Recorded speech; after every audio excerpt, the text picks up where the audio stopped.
Well, last year when I taught probability, I put a note in my interactive notebook saying that I felt we needed more examples that had more rigor that explained about experimental probability. So I have about 5 slides that I'm going to walk through some problems with you.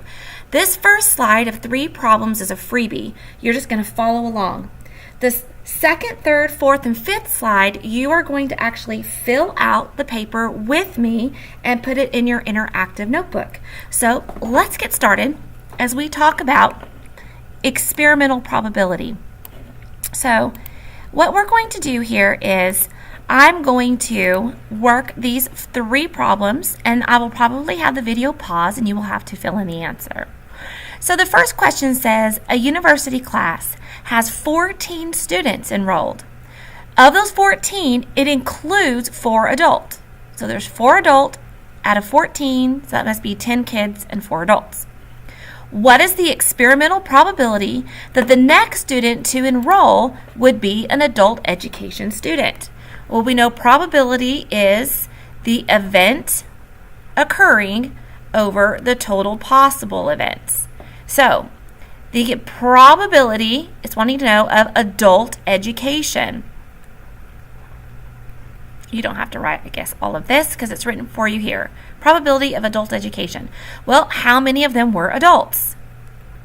4 over how many total were in the class? 14. Now, I could try to put 4 out of 14 here, but it's going to give me a wrong answer.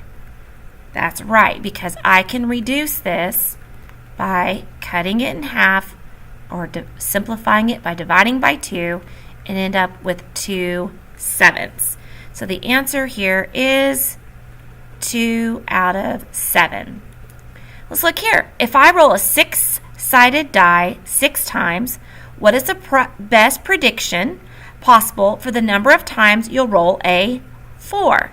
So first of all, I have to know what is the probability of rolling a 4 from a dice. Well, the options are 1, 2, 3, 4, 5, or 6. How many 4s are there? That's right, 1 4 out of 6 probability. But I'm going to roll it 6 times. So it's 1/6 each time. So 1/6 times 6, or 6 over 1. 1 times 6 is 6. 6 times 1 is 6. And 6 over 6 is equal to, correct, 1. So 1 time. Okay, third warm-up. On a game board spinner, Kristen won a prize on 6 out of 10 spins. That's a little better than half.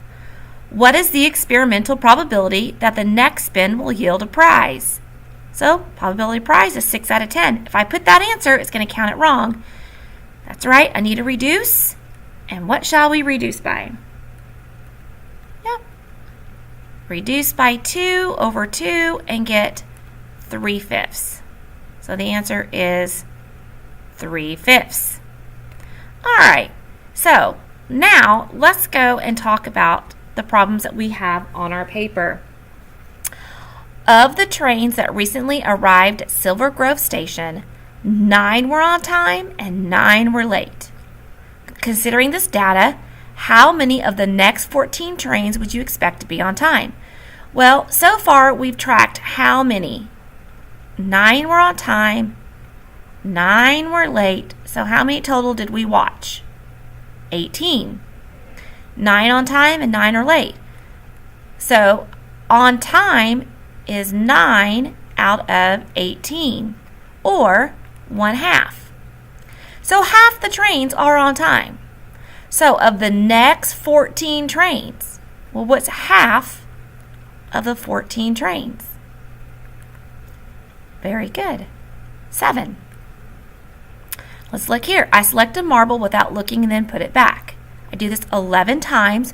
What is the best prediction possible for the number of times you'll pick an orange marble? Well, let's find the probability of orange. How many are orange? 1. And out of how many? 1, 2, 3, 4, 5, 6, 7, 8, 9, 10, 11. 1 out of 11. Okay, 1 out of 11 are orange. But I do this 11 times. So, times, 11. 1/11 times 11. We've done this before. 1 times 11 is 11. 11 times 1 is 11. 11 divided by 11 is 1. So if my chance is only 1 out of 11, but I do it 11 times, I probably will win once. Okay? At West Coast Dogs, 6 of the last 18 customers wanted mustard. Okay? 6 out of 18 want mustard. So I'm going to find what to expect that they'll want mustard. Considering this data, how many of the next 15? Well, 6 out of 18 times the next 15 customers. Well, I'm going to reduce this first by 6 and get 1/3. 1/3 times 15 over 1 is 15/3, which is, very good, 5. So you should be filling out your paper and answering the questions as you go along in the video. This one looks really complicated, and I understand how you might immediately just go into your brainstem and say, no, I don't get it. And I'm going to show you how easy this is. Alicia plans to spin 2 spinners with equal sized sections. The first spinner has colors in it, and the next spinner has numbers in it. Okay, 1 to 5, and red, orange, yellow, green, and blue. Using the model to determine the probability that the first spinner will land on orange or green. So orange is a winner, green is a winner. But the second spinner needs to land on an even number. So 2s are winners and 4s are winners. So now we need to determine what's the probability of getting a orange or green and an even number. Well, it happens once, twice, 3. Those are the 4 chances of having it win out of how many possibilities? I've got 5 here. 1, 2, 3, 4, 5 there.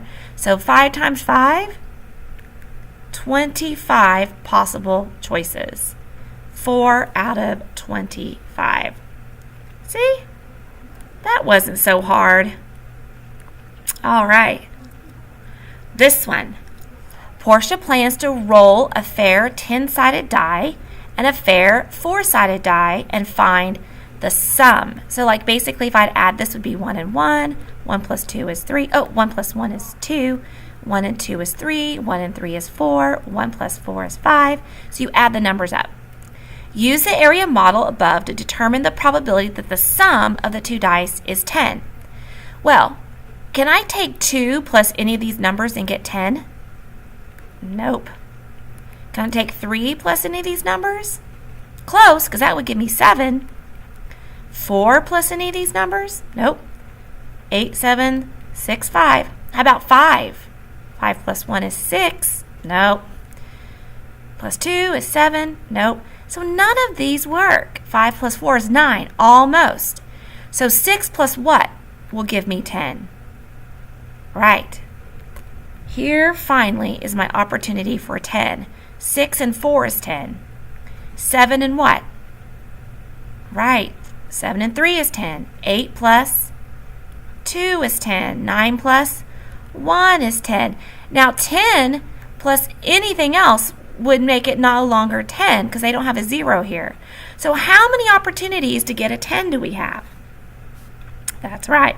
4 opportunities to score 10. Out of how many?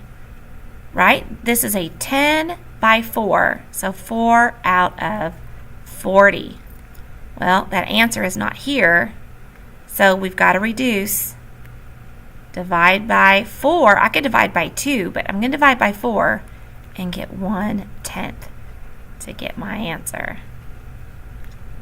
Yeah, see, that's not as hard as it looks. So I challenge you when you take your state test, don't freak out as soon as you see a problem. Really think about it and play with it a little bit then you'll be surprised at how much easier it is.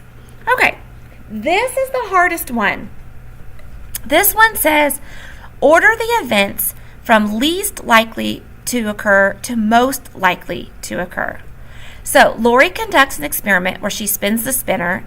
The sections are all the same size. What about landing on an even number? Well, 14, 16, 18, 20. This one I was supposed to circle. How many of those are even? That's right, 4 out of 1, 2, 3, 4, 5, 6, 7, 8, 9. So, 4 out of 9. If I box top that, that gets me repeating 4. Okay? How about landing on a 2-digit number? All of these have 2 digits. So, that's a perfect 9 out of 9, or 1 whole. How about landing on a multiple of 4?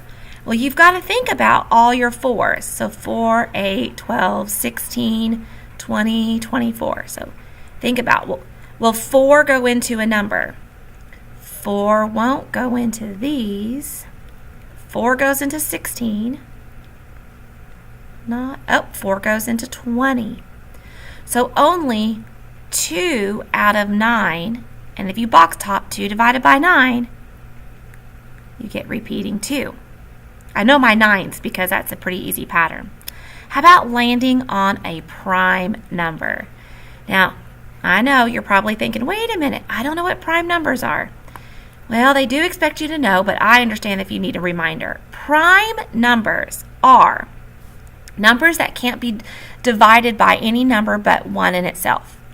So 21 could be divided by 3. 3 times 7, right?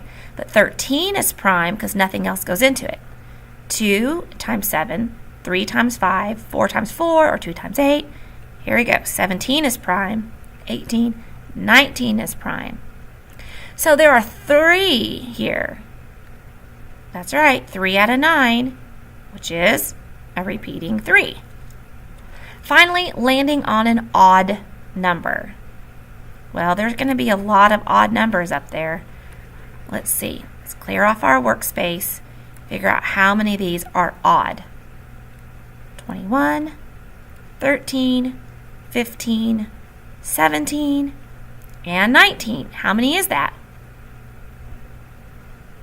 You're correct. 5 out of 9, which is equal to a repeating 5. So, all right. Now, order the events least to most. So, let's start with the most. Which one has the highest number? The perfect one. All of them are 2 digits. Okay? So, on your paper, maybe you can say this is first. Oh, gosh. 1, 2, 3, 4, 5. Sorry. This would be last. It's fifth. Okay? Which one is the smallest number? 0.4, 0.2, 0.3, or 0.5? That's correct. 0.2. Landing on a multiple of 4 would be the very first. Then, after 0.2 is 0.3. So, that would be landing on a prime number. Next, we've got 0.2, 0.3. That's right, 0.4. Landing on an even number would be 3. So 0.5 is the 4th correct answer. It's in 4th place. There we go. All right, this takes care of all these problems. Hope this was a good review. Ask if you have any questions about any of these problems. And I hope you guys did well.